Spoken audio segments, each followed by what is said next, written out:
video, I'm going to show a close-up look at this collar. You can see the inside is soft, which is nice that there's no abrasion going on there. And if you were to take this little screw out, well, technically it's a bolt.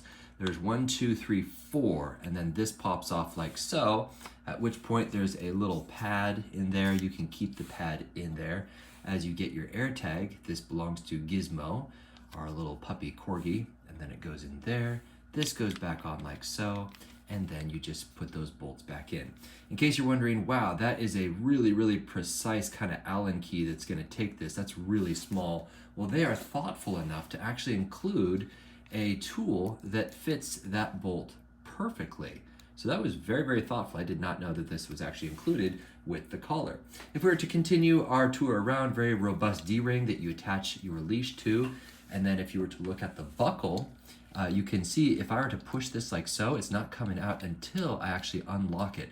Then the whole thing comes out. Really a brilliant idea. And then that locks in like so.